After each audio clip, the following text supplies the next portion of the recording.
Why did the farmer bury his money in the soil?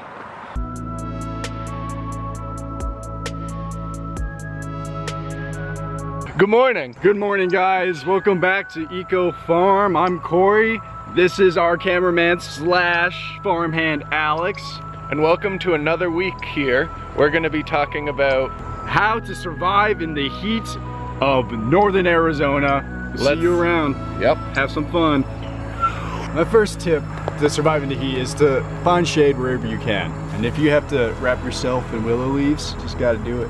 Though not every farm has willow leaves, so even just being under a normal tree or starting early in the morning, especially when there's cloud cover, that's gonna be your most precious time. It's working. Yeah, this is part. Heat tip number 7. Where are we at, by the way? I don't know, we'll just randomly throw numbers in front of them. That sounds good. Yeah. Heat tip number 7. Stay hydrated. Got mine too. And actually, fun fact is that you also need to replace your electrolytes and your salts, or else if you start experiencing headaches or fatigue or just symptoms of dehydration, and you're drinking lots of water, it's likely because you're flushing out all your minerals and all your salts. So it's always good to go get a Gatorade or like a Powerade. You can make I make this thing homemade recharge, which is essentially, you can find recipes online, but it's essentially just lemon juice and water and salt and just like a natural little mineral recharge. Hey guys, you know how much we love our volunteers here at Eco Farm, and we're lucky that Scott is willing to be on camera today. So Scott, I just wanted to ask you, why did you decide to volunteer here at Eco Farm?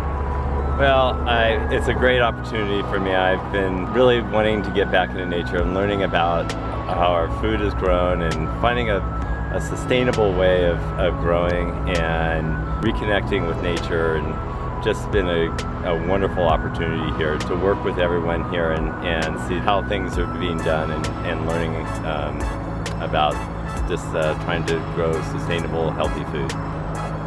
You guys, our corn is starting to corn. Look at it. We could even play cornhole. This is nowhere cornhole. Hilarious. It's nowhere near ready yet, but we're just gonna open it up to see where it's at. Oh, yeah, see that? That's all cornworm. Cornworm? Yep. Wherever you have corn, you have cornworm. Nice, but look at that, it's beautiful. That is some nice Hopi corn. It still needs to come to full color. Ah. Did you get a worm? No worm, we're good. Okay, cool. So going along with what Corey was just talking about, I normally don't have coffee. This guy does. But my tolerance is pretty non-existent for coffee ever since I started drinking tea, because I had a theory that coffee was dehydrating me, which I feel like I'm going through now, and I kind of wanted to test it while we were doing the video on surviving the heat. And it's not even, I've been in much hotter days and much more humid days, sweating a lot more, but for some reason today I just feel dehydrated. I think it's going along with the salts and minerals. So I have a sports drink, non-branded we'll say, no sponsors, but I'm gonna go yet, true, but I'm gonna go to my camper, chug sports drink, and see how that helps, and it'll kind of be an experiment for this video.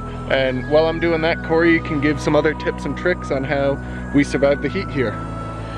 All right, well, there's kind of general rules of thumb. I think the biggest thing is get yourself a long brim hat. Now you can choose to get one as stylishness as mine. You don't have to though. Any long brim hat will do. Another really helpful tip is long sleeve shirt. Stay covered up, man. Protect yourself from the blaring sun. That was a joke. It's mostly overcast right now. We didn't pick the best day to do a video on staying out of the heat. Fun fact is that if you run your head underwater, if you get completely soak your head, it will instantly cool your body by 10 degrees. So that's a must. All right, so how quick should I expect this to take effect? I wouldn't suggest sports drink because that is mostly sugar. All right. Here he goes.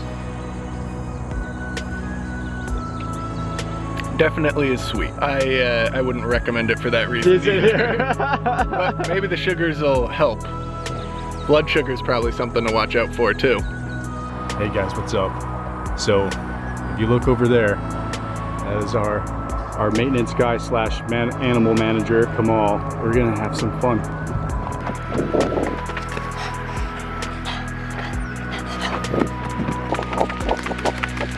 Hey Kamal, why did the farmer bury his money in the soil? So you can dig it out later? No, so he can make his soil rich. So what are you doing with the BCS today?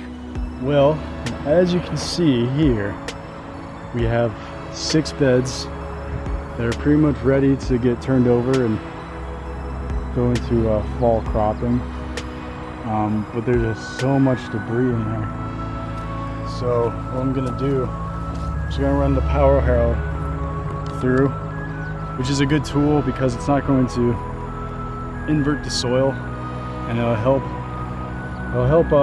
mix in some of this debris a little bit so it can break down a little faster.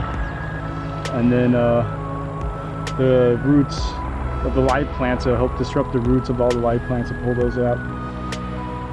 And yeah, that's basically the goal for today.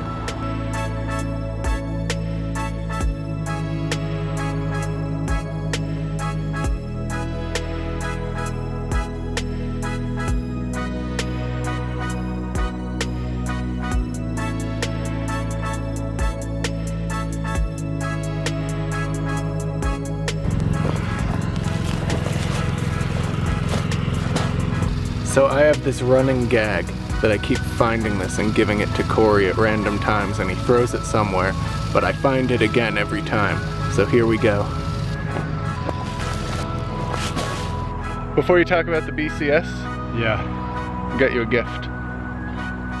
Is this the golf ball that's been just around?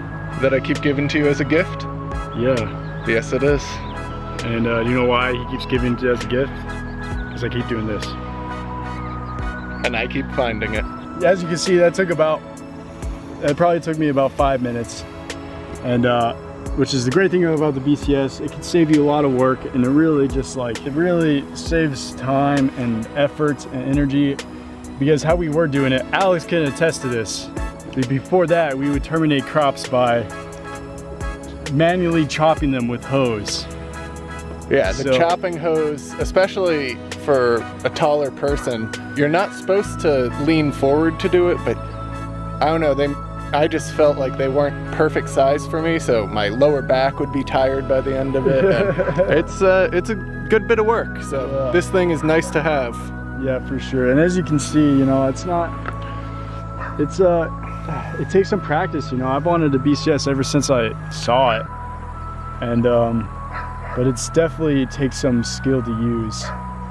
So don't underestimate it if you're thinking about getting one.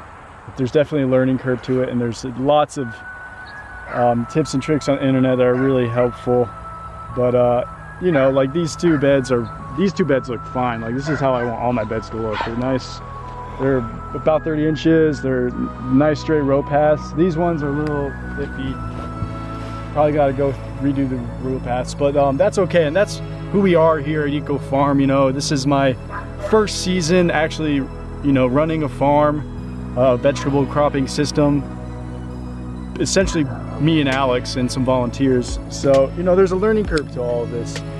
And I think it's just important to show that people are doing this, and that there's people who love it, and you don't have to get everything perfect your first season, and just embrace the failures and bathe in the successes. So yeah, by no means no one's an expert here at Eco Farm, and I don't think we'll ever be experts at anything, but at least we're trying, and I think that's the important thing.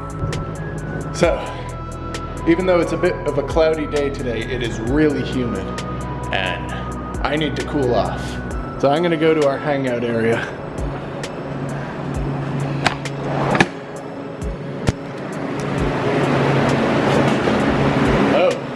blow that. It looks like you've been working hard, man. Yeah.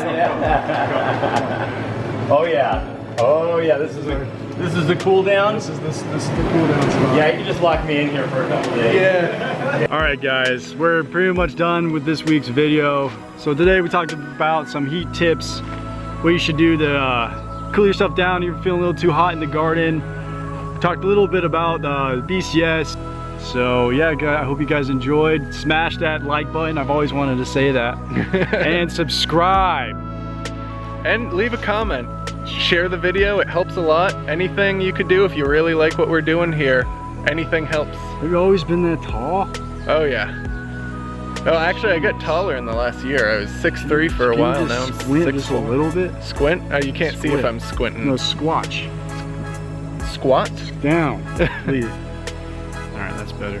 Here. All right, guys. See you later. See you next week.